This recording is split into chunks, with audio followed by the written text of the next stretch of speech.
ഞാൻ കൊല്ലം ഉമാമഹേശ്വര ക്ഷേത്രത്തിൽ, അതായത് ഉമാമഹേശ്വര പൂജ ചെയ്ത് സ്വയംവര പൂജയ്ക്ക് ഞാൻ വന്ന് എൻ്റെ അടുത്ത് ഒരാൾ പറഞ്ഞു വന്നു. 23 ആഴ്ച ഞാൻ ഇരുന്ന് മനസ്സുരുകി ദേവനും ദേവിക്കും പൂജ ചെയ്ത് എൻ്റെ മോന്റെ കല്യാണം റെഡിയായി. മെയ് 11 തീയതി എൻ്റെ മോന്റെ കല്യാണം. നിങ്ങളും അതേപോലെ കല്യാണം കഴിക്കാൻ നടക്കാത്ത കുട്ടികളുണ്ടെങ്കിൽ അവരുടെ അച്ഛനും അമ്മമാരും വന്നിരുന്നു ദേവനെ മനസ്സുരുകി നിങ്ങൾ പ്രാർത്ഥിക്കുക. 23 പൂജ ചെയ്യണം. 23 പൂജ ചെയ്യുന്നതിന് നിങ്ങൾക്ക് ദേവനും ദേവിയും നിങ്ങൾക്ക് അതിന്റെ ഫലം തന്നിരിക്കും, ഉറപ്പാ. അത് അനുഭവക്കാരിയാണ് ഞാൻ. അതുകൊണ്ട് അറിയുന്നവരോടും എല്ലാവരോടും പറഞ്ഞ് ദേവിയുടെ മുമ്പിൽ വന്നിരുന്ന് മനസ്സുരുകി പ്രാർത്ഥിക്കുക. മക്കളെ കല്യാണം നടക്കാത്ത അച്ഛനും അമ്മമാരും മനസ്സുരുകി പ്രാർത്ഥിക്കുക, അതിന് ഫലം കിട്ടിയിരിക്കും, ഉറപ്പാ. ഇത് കൊല്ലം ഉമാമഹേശ്വരി ക്ഷേത്രമാണ്. ഒരുപാട് ആൾക്കാരെല്ലാം വന്ന് മംഗല്യത്തിന് വേണ്ടി പ്രാർത്ഥനയും പൂജയും എല്ലാം ചെയ്ത് ഒരുപാട് മംഗല്യങ്ങളെല്ലാം നടക്കുന്ന ഒരു ക്ഷേത്രമാണ്. എല്ലാവരും അറിഞ്ഞു കേട്ട് എല്ലാവരും ഇവിടെ വരിക. ഒരുപാട് പ്രസക്തിയുള്ള ക്ഷേത്രമാണ്. അതായത് കൊല്ലം ഉമാമഹേശ്വര ക്ഷേത്രം. ഞാനിവിടെ പൂജയ്ക്ക് വന്നിട്ടുണ്ട്. 2ാമത്തെ പൂജയാണ്. ശിവനും പാർവതിയുമാണ്. ഇത് അറിയാത്തവര് ഏറെക്കുറെ ആൾക്കാർ കാണുമെന്നാണ് എന്റെ വിശ്വാസം. പക്ഷെ ഇത് എല്ലാവരും അറിയുക, അറിഞ്ഞ് എല്ലാവരും ഈ ക്ഷേത്രത്തിലേക്ക് വരണമെന്നാണ് ഞാൻ പറയുന്നത്. നല്ല ഒരു ശക്തിയുള്ള പ്രശസ്തിയുള്ള ഒരു ക്ഷേത്രമാണ് ഉമാമഹേശ്വരി ക്ഷേത്രം.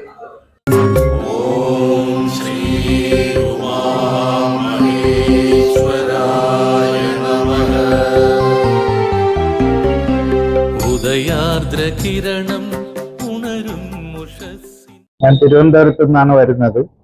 ഞാൻ എൻ്റെ മോന്റെ കല്യാണത്തിന് വേണ്ടി ഒരു വീട് നോക്കി ഒന്നും നടക്കാത്തത് കൊണ്ട് ഞാൻ ഇവിടെ വന്ന് ഒരു പൂജ ചെയ്തതിന് ശേഷമാണ് എനിക്ക് മോന്റെ കല്യാണം ശരിയായത്. അതിനുള്ള ഇവിടുത്തെ പൂജാവിധി ക്രമം ഞാൻ എല്ലാവർക്കും ഭക്തിയോടും ഇവിടെ വന്ന് എല്ലാ കാര്യങ്ങളും ഇവിടുത്തെ ആചാരപ്രകാരം അതെല്ലാം ചെയ്തത് കൊണ്ട് ഇപ്പോ മോന്റെ കല്യാണം ഫിക്സായി. വരുന്ന ഫെബ്രുവരിയിലാണ് കല്യാണം. എല്ലാ രീതിയിലും ഒരു സന്തോഷത്തിന്റെ ഒരു ഇതാണ് ഉണ്ടായത്. എൻ്റെ മോന്റെ കല്യാണം നടക്കണതിൽ എനിക്ക് വളരെ സന്തോഷമുണ്ട്. ഇവിടെ വന്ന് ഈ പൂജയൊക്കെ ചെയ്ത് കൊണ്ടാണ് കല്യാണം നടക്കുന്നത്. എൻ്റെ ചേട്ടൻ്റെ കല്യാണം ഫെബ്രുവരി 2-നാണ്. ഇവിടെ വന്ന് ഉമാമഹേശ്വര പൂജ ചെയ്തിട്ടാണ് നടക്കുന്നത്. എന്ന് വളരെയധികം സന്തോഷം. എൻ്റെ പേര് അനന്തു. ഞാൻ ഇവിടെ വന്ന് ഉമാമഹേശ്വര പൂജയിൽ പങ്കെടുത്തതിന് ശേഷമാണ് എനിക്ക് കല്യാണം ഉറച്ചത്. ഫെബ്രുവരിയിലാണ് കല്യാണം. വളരെയധികം സന്തോഷം.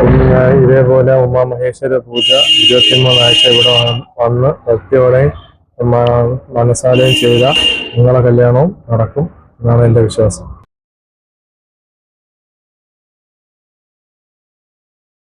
ഞാനൊരു റിട്ടയർഡ് അധ്യാപികയാണ്. എൻ്റെ മകൻ്റെ മംഗല്യത്തിന് വേണ്ടി ഭഗവാന്റെ സന്നിധിയിൽ വന്ന് 23 സ്വയംവരാർച്ചന നടത്തി. ഇപ്പം മംഗല്യമൊക്കെ ശരിയായി. അടുത്ത മാസം 7-ാം തീയതി മകൻ്റെ വിവാഹമാണ്. അത് സന്തോഷപൂർവ്വം അറിയിച്ചുകൊള്ളുന്നു. എൻ്റെ മകളുടെ വിവാഹവും ഇതുപോലെ 23 സ്വയംവരാർച്ചന ഈ ഭഗവാന്റെ സന്നിധിയിൽ വന്ന് നടത്തി കല്യാണമൊക്കെ നടന്ന് സന്തോഷപൂർവ്വം അവരിപ്പോൾ ജീവിക്കുന്നു. ഭഗവത് സന്നിധിയിൽ വന്ന് ഭക്തിയോടുകൂടി ഇരുന്ന് മന്ത്രങ്ങൾ ജപിച്ച് ഭഗവാന്റെ അനുഗ്രഹം എനിക്ക് കിട്ടിയിട്ടുണ്ട്. നിങ്ങളും അതുപോലെ ഭക്തിയോടുകൂടി ഭഗവാന്റെ ഇവിടുത്തെ മന്ത്രങ്ങൾ ജപിച്ച് പ്രാർത്ഥിച്ചാൽ നിങ്ങളുടെയും സന്താനങ്ങളുടെ വിവാഹം നടക്കുമെന്ന് ഞാൻ എൻ്റെ അനുഭവം കൊണ്ട് അറിയിച്ചുകൊള്ളുന്നു.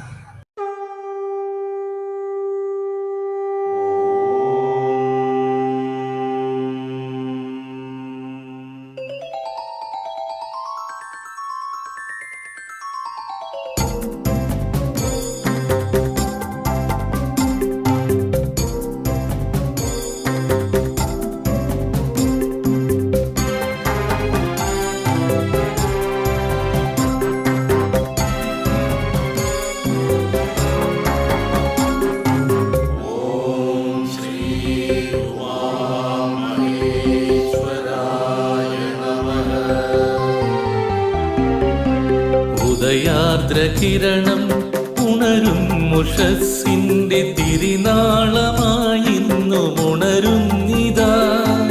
അഴകേഴുമോരോ മലരായി മാറി തിരയുന്നിതാ നിന്റെ ചേവടി. വ്യാധികൾ തീർന്നൊഴിഞ്ഞിടും ആർദ്രമാകുന്ന വന്ദനം.